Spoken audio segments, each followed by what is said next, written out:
Alors, chers zèbres, chers non-zèbres, bienvenue dans ce podcast pour parler d'argent. Aujourd'hui, j'avais décidé de parler d'économie, de comment faire des économies, parce que c'est la rentrée, et à la rentrée, normalement, on a besoin de faire quelques économies, puisque on s'est un petit peu éclaté pendant tout l'été, pendant les vacances, on s'est un petit peu laissé aller, on a dépensé sans compter, sans se rendre compte. Parfois, c'est assez facile de dépenser comme ça. Et puis paf, arrive le mois de septembre et alors pour certains il y a tous les frais scolaires, pour certaines familles, il y a tous les frais scolaires, il y a les livres achetés, il y a les cahiers, il y a les crayons, il y a les règles, les compas, il y a aussi les sacs. Et il faut plutôt que tout ça soit généralement à la mode. Quoique maintenant les parents ont compris que c'était mieux d'avoir des fournitures scolaires qui ne demandaient pas forcément beaucoup de budget. Alors quoi qu'il en soit, pour parler d'argent, il faut parler d'économie, il faut surtout parler de trous, de passoires. Je vous ai expliqué ça avec le coup de la passoire. Qu'est-ce que c'est que la passoire? Vous savez ce que c'est la passoire dans une cuisine, c'est pour filtrer des aliments et laisser passer que l'eau. Bon, ça veut dire que vous faites rentrer du liquide, liquide, argent, vous avez compris, vous faites rentrer du liquide et il y a certaines impuretés qui vont rester dans la passoire. Et bien là c'est pareil, c'est-à-dire que c'est comme si vous mettiez du liquide dans votre portefeuille, enfin pas votre portefeuille mais dans votre compte en banque, et que finalement, donc le liquide que vous mettez c'est votre salaire, que vous gagnez tous les mois ou toutes les semaines, ça dépend dans quel pays vous êtes, puisque les pays anglo-saxons sont payés à la semaine par rapport aux pays occidentaux, en France par exemple, où on est payé au mois. Et vous allez vous rendre compte qu'il y a des trous dans la passoire, quoi. C'est-à-dire que vous allez récupérer pas grand-chose de votre salaire à cause des dépenses que vous faites, même des investissements. Et donc c'est de ça dont je vais parler aujourd'hui. Et je vais prendre mon cas personnel. Je me suis rendu compte, pendant ce mois d'août, que j'avais pas mal de... pour mon business, je parle, que j'avais pas mal d'abonnements. Abonnement internet, abonnement téléphonique, abonnement aussi pour ma newsletter, ma liste de diffusion, abonnement pour faire ces podcasts et publier ces podcasts. Ah oui, parce que il faut des logiciels, il faut des applications, et tout ça, soit vous l'achetez une bonne fois pour toutes, et parfois c'est à payer au mois, à la semaine, ça dépend, et c'est ce qu'on appelle un abonnement, quoi. Donc tous les mois, vous êtes débité de X euros. Si vous avez beaucoup d'abonnements comme ça, vous avez beaucoup de dépenses, même beaucoup d'investissements. Et c'est là que vous allez pouvoir vous dire, est-ce que j'ai vraiment besoin de tout ça? Parce que moi, par exemple, suivant le forfait que j'utilise, je vais payer plus ou moins cher pour l'abonnement téléphonique.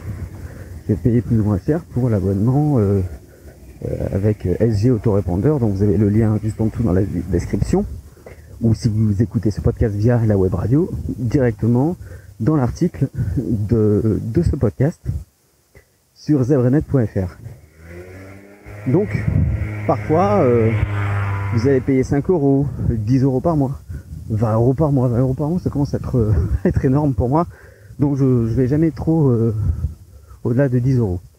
Mais 5 euros par-ci, 5 euros par-là. Et puis, j'ai la web radio aussi. La web radio, il faut que je l'héberge. C'est 5 euros par mois aussi, ou 6 euros. Voilà, donc ça fait beaucoup de dépenses sans s'en rendre compte finalement. Et au final, vous vous rendez compte que vous allez dépenser entre 20 et 30 euros par mois. Alors ça a l'air de rien, mais vous multipliez par 10, voilà, 30 fois 10 ça fait 300, ça fait 300 euros dans l'année. On peut peut-être faire 2-3 économies pour en faire autre chose. Imaginons qu'on puisse faire une économie d'une centaine d'euros. Avec une centaine d'euros, vous pouvez soit vous payer une formation de marketing, de communication, une formation de confiance en soi, d'estime de soi, une formation je sais pas moi, de piano. Voilà, peut-être pour jouer au piano. Un saut, faire un saut en parachute si vous voulez. Pour 100 euros, on peut en faire des choses. Mais pour ça, il faut prendre cet argent quelque part. Alors vous allez faire des économies. Alors le truc, c'est qu'il y a plusieurs façons de faire des économies. Il y a l'économie, ce que j'appellerais privatif. Pas qui est privé, mais vous allez vous priver de certaines choses pour faire en sorte de gagner quelques euros. Ça veut dire que vous n'allez pas aller prendre l'abonnement, par exemple, pour faire vos podcasts, parce que c'est trop cher. Donc vous n'allez pas le prendre, et vous n'allez pas pouvoir faire votre podcast. Vous n'aurez pas l'application qu'il faut, vous n'aurez pas le logiciel qu'il faut, et du coup, vous n'allez jamais décoller. Et ça, c'est partout pareil. Hein. Vous allez forcément vous dire non, ça j'en ai pas besoin, je vais pas l'acheter parce que j'ai d'autres dépenses à faire. Donc vous allez vous priver un maximum parce que vous vous dites c'est pas le moment. Ça, c'est la première façon. Je vais très vite sur ce podcast parce que c'est des podcasts assez courts, mais je veux vraiment que ça soit très clair. C'est une façon de faire des économies. L'autre façon de faire des économies, c'est que vous n'allez pas vous priver, mais vous allez dépenser, mais pas dans la qualité. Vous allez faire en sorte d'avoir la même application, le même logiciel, mais ça va pas être le logiciel top méga Word, top méga du monde entier. Le truc que tout le monde recommande, qui est acheté par tous les grands professionnels. Non, vous n'aurez pas ça, vous aurez la version low cost. Et la version low cost fait que vous ferez des podcasts low cost, par exemple, ou des vidéos low cost. Ou alors que votre business sera un business low cost. Et c'est pas non plus ce que vous voulez. Mais c'est fréquent, c'est-à-dire qu'on achète une application gratuite, on prend un site internet gratuit, et du coup comme c'est gratuit, on peut pas faire grand chose dessus, quoi. Et comme on peut pas faire grand chose dessus, ça décolle pas. Ça, c'est la deuxième façon d'économiser. Et généralement, c'est ça qui est le plus utilisé. Mais c'est pas très très satisfaisant tout ça. Alors, moi, ça ne me satisfaisait plus, parce que je m'étais dit, non, c'est pas possible. Pour faire décoller mon business, j'ai besoin d'une application qui permet de faire des podcasts tous les jours, qui permet de publier où je veux, et qui me permet d'avoir exactement ce qu'il faut. Et pour ça, il a fallu que je me pose 2 minutes. Alors généralement les idées on les a pas quand on a envie d'avoir les idées, quoi. Les idées on les a quand on prend sa douche, quand on fait une balade dans un parc. Bon là en l'occurrence c'était une balade à la plage. Et je m'étais dit tiens mais en fait ce qu'il faut que je fasse, c'est peut-être voir où est-ce que je peux mettre de l'argent dans un abonnement et où est-ce que je peux en gagner. Alors comment gagner de l'argent et les abonnements? Tout simplement en faisant en sorte de pas prendre l'abonnement méga, mais de prendre, pas le low cost non plus, mais celui qui vous convient. Ça veut dire que moi en l'occurrence, je ne peux pas avoir un autre abonnement que ma bande passante nécessaire pour ma web radio par exemple. Voilà. Là elle est 6 € par mois, je suis obligé d'avoir 6 € par mois. C'est sûr. Ensuite, l'hébergement des podcasts, des musiques, tout ça, je le fais sur SoundCloud pour l'instant. SoundCloud, c'est ce qu'il y a de moins cher pour l'instant, mais je le couple aussi avec mon site internet, qui me coûte aussi 2 € par mois, 2-3 € par mois. Ça non plus, je peux rien en faire parce que c'est le minimum. Donc je ne peux pas économiser là-dessus. Et j'ai aussi un abonnement avec ma liste de diffusion. Ce qui me permet d'envoyer des mails, ce qui me permet d'être en communication avec vous et de rester en contact avec vous. Voilà, c'est un logiciel qui permet de faire ça. Sauf que là, vous avez plusieurs formules. Et ma formule là, je me demande si je vais pas la changer justement. Parce que je me dis, mais comment est-ce que je peux faire des économies avec ça tout en gardant tout ce qu'il me faut? Et bien je suis allé voir parmi toutes les personnes qui se sont abonnées à mon site via ce logiciel, est-ce que toutes ces personnes sont vraiment intéressantes? Est-ce que toutes ces personnes communiquent avec moi? Est-ce que toutes ces personnes me font confiance? Est-ce que les personnes répondent aux mails? Est-ce qu'elles reçoivent les mails? Est-ce qu'elles elles se sont pas abonnées juste comme ça parce qu'il y avait quelque chose de gratuit et que maintenant elles s'en foutent? Donc, j'ai regardé ça. Et sachant que j'avais plusieurs sites internet, ça veut dire que j'avais plusieurs, ce qu'on appelle des listes de diffusion. C'est-à-dire c'est un listing de personnes intéressées. Et là je me suis dit, mais en fait toutes ces personnes ne sont plus intéressées par ce que je suis en train de faire. Il y en a une minorité qui est intéressée. Et dans ce logiciel, plus vous avez de personnes intéressées dans votre liste, plus vous payez cher. Parce que lorsque vous envoyez un mail, ça demande tout un tas, une organisation, une infrastructure avec les personnes qui y travaillent pour faire en sorte d'envoyer le mail à tout le monde. C'est automatisé, mais il y a encore des humains derrière. Et comme il y a des humains, il faut les payer, ces humains. Et donc plus vous avez de monde, plus ça va coûter cher, forcément. Alors moi, ce que je suis en train de faire, c'est d'envoyer un mail à tout le monde pour dire, est-ce que vous êtes encore intéressé? En plus, vous savez, il y a la fameuse loi RGPD là, pour la protection des données, pour faire en sorte de ne pas vous spammer. Ça, c'est tout nouveau. Et c'est en train de vider les listes de pas mal de sites internet. Et moi, comme j'ai envie d'être en règle, je leur dis voilà, par rapport à la loi RGPD, si vous voulez encore être en contact avec moi, cliquez sur ce lien, remplissez le formulaire pour mettre votre adresse internet et on ne communiquera désormais plus que avec cette adresse. C'est-à-dire que ça va me vider, on va dire, 80% de personnes. Et en vidant 80% de personnes, je vais pouvoir demander à SG Autorépondeur, donc le logiciel, pouvoir leur demander, vous savez, vous avez aussi Mailchimp, vous avez aussi Aweber. C'est ce qui permet de faire des fichiers clients. Et en fait, en faisant comme ça, je vais pouvoir baisser mon forfait sans qu'il soit forcément low cost. Juste parce que il sera adapté à ce que je désire. Ça sert à rien que je paie 20 € par mois pour une utilisation qui en fait ne nécessiterait que 10 € ou 5 € par mois. Ça, c'est la première chose. La deuxième chose, c'est avec SoundCloud. Je suis en train de chercher un autre site internet qui permettrait d'héberger. J'en ai trouvé un, il faut que je le teste maintenant, qui permettrait d'héberger les fichiers.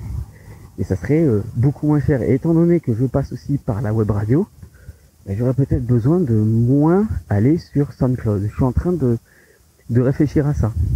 Ou alors SoundCloud, mais un SoundCloud où l'hébergement est gratuit. Alors je vous disais tout à l'heure, le gratuit n'a aucune valeur, le gratuit fait que vous ne pouvez pas faire grand chose. Oui, mais là c'est différent, c'est juste l'hébergement. C'est juste l'hébergement. Si j'ai pas besoin d'héberger énormément de podcasts, si je décide de faire en direct, par exemple directement sur YouTube, ou alors même ici, j'ai pas besoin de le mettre sur SoundCloud. J'ai pas besoin. Après le problème, c'est comment est-ce que je vais rapatrier tout ça sur mon site internet. C'est un autre problème ça. Mais je voulais juste vous dire, pour finir ce podcast, que lorsque vous voulez faire des économies, ne faites pas des économies sur la qualité, mais faites des économies sur la quantité. C'est-à-dire, est-ce que vous avez besoin d'autant de données, d'autant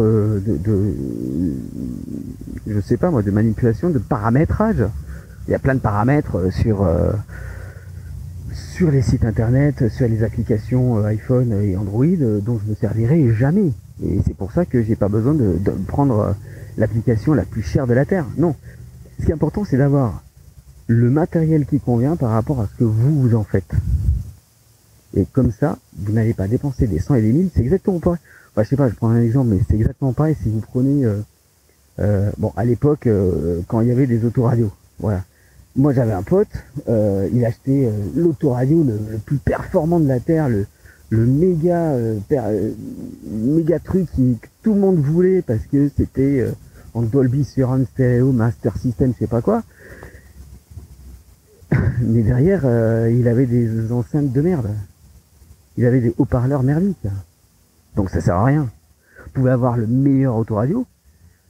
Parce que ce qui permet d'avoir du son, c'est pas l'autoradio. c'est les enceintes, c'est le haut-parleur. Si vous avez des haut-parleurs merdiques et un super autoradio, ça sert à rien. C'est comme quand vous chantez, si vous avez un super micro, mais que derrière vous n'avez pas d'enceinte qui permet d'avoir un bon son, ça sert à rien. Hein. Là, je suis en train de parler dans mon casque, dans mon petit casque, le kit piéton hein, pour faire ce podcast, directement sur mon smartphone. Et on m'a dit, c'est chouette comme son. Bah oui, mais c'est juste un petit micro comme ça. Mais pourquoi? Mais tout simplement parce que j'ai utilisé le matériel adéquat par rapport à ce que j'en fais. Donc c'est largement possible de faire des économies.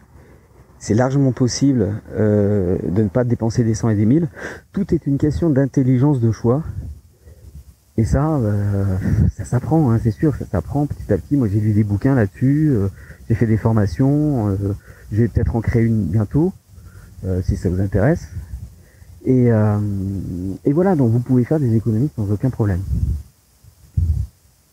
Il suffit juste de réfléchir à toutes vos dépenses, vous dire est-ce que j'ai vraiment besoin de cette dépense? Et si j'ai vraiment besoin de cette dépense, est-ce que je peux descendre cette dépense au minimum sans perdre en qualité? Voilà, ça c'est une règle que vous allez mettre en rouge sur votre, sur votre miroir, sur votre écran, sur votre bureau, là où vous voulez, mais vous le mettez en rouge. La règle absolue, c'est est-ce que je peux dépendre? Est-ce que je peux dépendre? Bon, pouf, allez, on continue. Je bafouille, c'est pas grave. Donc, la règle absolue, vous voyez, je fais même pas de montage là, parce que je sais que je me plante, mais je suis humain. Voilà, je me plante. La règle absolue, c'est est-ce que je peux descendre ma dépense au minimum sans perdre en qualité? Et jusqu'à quel point je peux descendre ma dépense pour que je ne perde pas en qualité. À partir de ce moment-là, quand vous avez cette règle, vous allez faire d'énormes économies. Croyez-moi, vous allez essayer, c'est adopter. C'est sûr. Voilà, c'est la fin de ce podcast. Si ça vous a intéressé, plu, vous mettez un pouce. Si vous n'avez pas aimé, vous mettez un pouce vers le bas. Vous vous abonnez aussi à cette chaîne YouTube, puisque le podcast passe par YouTube, SoundCloud et Facebook. Et puis, n'oubliez pas d'actionner la cloche, ça permettra d'avoir les notifications. Je vous dis à bientôt, n'oubliez pas que la confiance en soi et l'estime de soi, c'est quelque chose qui se travaille de jour en jour. Et n'oubliez pas, vous êtes des indomptables. À bientôt, ciao.